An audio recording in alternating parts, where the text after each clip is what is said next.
Assalamualaikum warahmatullahi wabarakatuh. Perkenalkan, nama saya Aditya Bagus Rohmana Putra dari Angkatan 2017 Program Studi Sistem Informasi. Pada kesempatan kali ini, kita akan membicarakan tentang ruang ekspresi. Kalian penasaran tentang apa itu ruang ekspresi? Ayo ikuti terus perjalanan ya.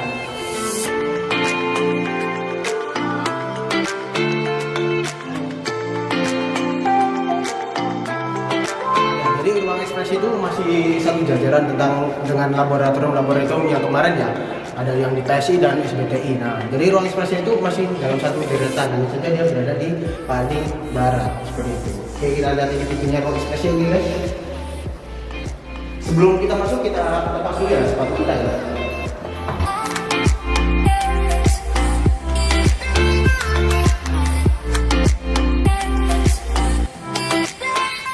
Sepertinya ada bapak-bapak dosen di dalam. Kita lihat dulu ya. Assalamualaikum warahmatullahi wabarakatuh. Waalaikumsalam. Kembali lagi di bincang-bincang ruang ekspresi ya. Pada kesempatan kali ini kita akan membincang-bincang tentang serba-serbi ruang ekspresi. Oke, pada kesempatan kali ini kita akan membahas tentang dasar dari ruang ekspresi ya. Untuk Bapak Farid Suryanto ini, Bapak itu dapat dikatakan sebagai pencetus awal dari ruang ekspresi ini. Apa sih Pak alasan kenapa harus diadakan atau didirikan ruang ekspresi di program studi sistem informasi ini? Gini, jadi saya terinspirasi sama filosofi ini. Kalau ada ruangan itu, kalau kita ingin menumbuhkan jamur itu nggak perlu ditanam, nggak perlu ditebar benih, cukup dilembabkan ruangannya, maka jamur itu akan tumbuh sendiri. Jadi yang pengen saya kembangkan itu sebenarnya ekosistemnya, atmosfer. Jadi kita nggak perlu mencetak anak-anak yang pinter coding, pinter development sebuah sistem. Kalau kita tumbuhkan ekosistemnya di kampus, itu nanti akan tumbuh dengan sendirinya gitu. Nah, saya pengen ruang ekspresi itu kayak seperti situasi, iklim ya, atmosfer yang itu akan menumbuhkan bakat-bakat anak-anak di sistem informasi untuk tumbuh sebagaimana mestinya gitu. Jadi bisa sebagai dorongan gitu ya Pak, untuk bisa lebih tepatnya ekosistem ya. Ekosistem kan iklimnya dibuat sedemikian rupa sehingga tumbuhnya bisa optimal gitu ya. Terus situasinya diciptakan sedemikian rupa sehingga tumbuhnya bagus gitu ya. Dan dirawat dengan sebagaimana mestinya sehingga buahnya nanti juga bagus gitu.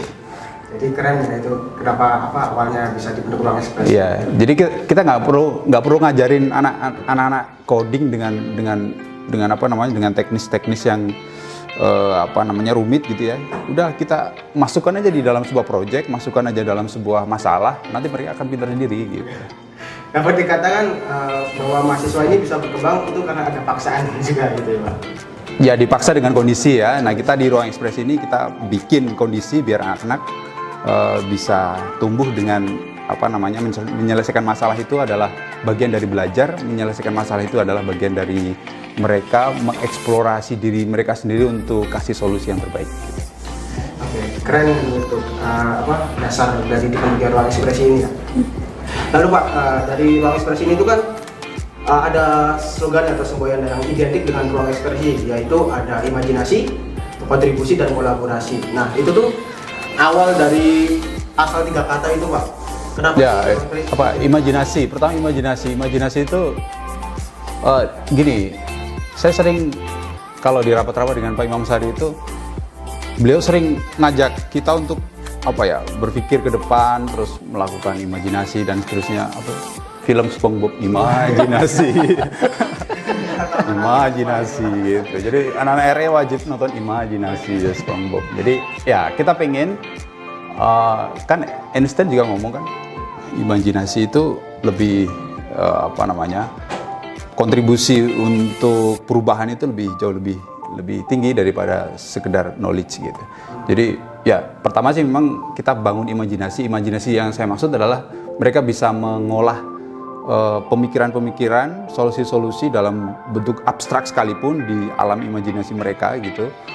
Itu dasar untuk kita ngasih solusi-solusi nanti akan kita berikan di masyarakat, di akademik dan lain sebagainya. Kemudian kolaborasi saya juga sebenarnya 3 tagline itu ya inspirasinya dari Pak Imam Sari nanti. Kolaborasi itu karena di zaman ini tidak bisa untuk berkembang secara kolaboratif. Jadi sulit untuk berkembang kalau cuma sendiri gitu. Iya kan, di sini kan project kan selalu kita bikin kolaborasi, buat tim dan seterusnya. Kemudian yang ketiga kontribusi itu karena beban moral kita sebagai akademisi gitu ya. Kita harus kasih sesuatu ke masyarakat. Ya dengan aplikasi pesan aja itu kan udah termasuk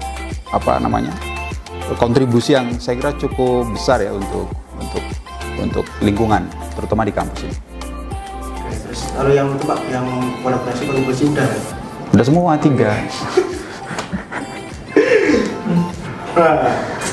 Oke. Apalagi? Itu ya. Alasan kenapa kok ada imajinasi, ya kita harus berimajinasi karena tanpa imajinasi hidup kita tuh datar-datar aja. Oh ya.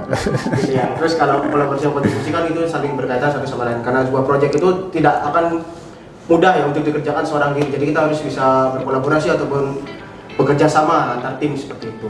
Itu kayaknya menjiwai sekali ya? Iya, karena saya pernah merasakan Pak. Oh gitu. Nah lalu gini Pak, ini kan ruang ekspresi ini tuh sesuatu yang baru ya di program sistem informasi. Dan saya itu sempat dapat pertanyaan dari adik-adik tingkat gitu Pak. Gimana sih Mas cara masuknya ke ruang ekspresi gitu? Nah bisa dijelaskan Pak? Apa syarat? Tidak banyak syarat. Syaratnya cuma satu. Kamu bawa ide, masuk ke ruang ekspresi dan selesaikan ide itu di ruang ekspresi. Udah itu aja. Jadi buat adik-adik yang atau teman-teman mahasiswa baru nih besok ya kalau ingin masuk ke ruang ekspresi, imajinasinya dikembangkan dulu. Ya, jadi jangan sekali-kali masuk ruang ekspresi ya pintu itu masuk ke sini dengan kepala kosong. Nah.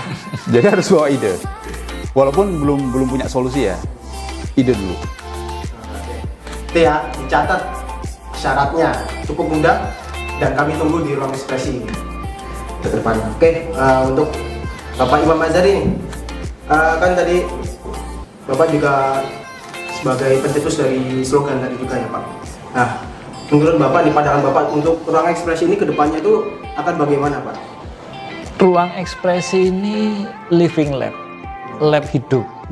Pada mulanya memang dirancang sebagai ajang yang tadi Pak Farid katakan sebagai atmosfer atau iklim lingkungan yang kondusif, menumbuhkan ide, mengekspresikan gagasan-gagasan dan mencari solusi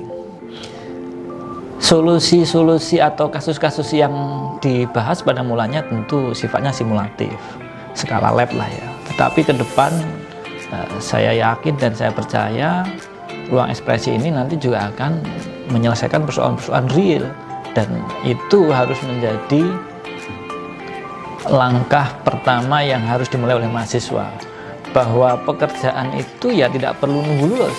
Nah, sejak masih mahasiswa itu ya sudah bekerja. Nah, maka ruang ekspresi ini menjadi living lab hidup yang mensimulasi keadaan real di masyarakat. Sehingga ide, tantangan yang dibawa ke sini nanti kita akan selesaikan secara kolaboratif untuk menghasilkan karya yang kontribusi. Jadi nyata. Seperti mendorong mahasiswa untuk berkarya di bidang ini, Pak. Iya. You are judged by the contribution you make. Kita itu dinilai berdasarkan kontribusi kita. Ya, bukan kerumitan yang kita alami. Bukan kerumitan yang kita alami. Kalau kerumitan itu simpan aja sendiri. Ya. Karena orang tuh melihat dari hasilnya, ya. Bukan dari error-errornya yang datang. Ya, itu kerumitan-kerumitan yang saya kira alami, tetapi orang akan melihat hasil karya. Dan itu adalah kontribusi kita. Dan di sanalah nilai kita di hadapan masyarakat ya di situ itu. Nah, mahasiswa sistem informasi kita tumbuhkan iklim, situasi, lingkungan untuk berkarya, berkontribusi di ruang ekspresi. Di ruang ekspresi. Ya, mungkin itu ya penjelasan sedikit tentang ruang ekspresi dan cukup menarik dari program studi sistem informasi di Universitas Samandalan ini, mahasiswa yang kuliah di sini itu tidak hanya di bangku perkuliahan atau di laboratorium, tapi juga dipaksa untuk diberi suatu fasilitas untuk merasakan tentang bagaimana sih kerja atau dunia kerja di bidang sistem informasi. Jadi kami tunggu kedatangan buat teman-teman kalau memiliki banyak ide ataupun imajinasi yang menarik bisa masuk langsung ke ruang ekspresi. Oh, dikenalkan juga nih proyek-proyeknya kan udah banyak kita. Oke, jadi Bapak dengan Teman ya. Oke, jadi di ruang ekspresi ini tuh udah mengerjakan beberapa proyek ya, baik berbayar dan tidak berbayar ya. Yang udah jadi itu aplikasi pesan aja yang tadi udah dibahas, itu sebuah aplikasi yang melayani pemesanan makanan di ruang lingkup kampus. Jadi dalam skala kampus ya, yang kita biasanya memesan GoFood itu hanya bisa sampai depan lobi aja, terus ditanyain satpam gitu. Dalam pesan aja ini bisa langsung ke ruangan, langsung gitu. Lalu aplikasi yang kedua itu ada digital Facebook. Siapa? Developernya siapa? Alhamdulillah saya dan Mas Arfian. Ya, digital Facebook ini nanti akan digunakan di Rektorat Universitas Samandalan. Lalu ada aplikasi untuk Museum Muhammadiyah. Ada jelajah virtual tour untuk museumnya, ada yang tempat-tempat bersejarah untuk Muhammadiyah dan segala macam itu keren sekali. Untuk virtual reality. Ya, virtual reality-nya juga ada. Jadi nggak terpaku membuat aplikasi atau membuat multimedia pun di sini bisa dikembangkan gitu ya, buat katakan. Dan ada banyak yang lain juga, banyak web juga ada. Dan jangan lupa nih kunjungi nih, ada web Ruang Ekspresi itu punya web, udah kunjungin aja di ruangstrip.ekspresi.id. Oke, jangan lupa ikuti juga Instagram dari Ruang Ekspresi yaitu ruangekspresi.wad, dan YouTube juga Ruang Ekspresi di YouTube ya. Dan di situ setiap hari hampir per minggu itu pasti ada konten yang di-up di situ. Jadi bisa menambah wawasan ataupun memberi gambaran apa sih kegiatan apa aja yang dilakukan di Ruang Ekspresi. Ya, mungkin itu yang dapat disampaikan ya, sedikit tentang penjelasan Ruang Ekspresi. Saya ucapkan terima kasih buat Bapak Farid Suryatno sama-sama sudah menemani bincang-bincang ini. Jangan lupa untuk subscribe channel ini ya guys, dan jangan lupa follow. Ruang Ekspresi punya slogan Pak. Apa sih semboyannya Ruang Ekspresi?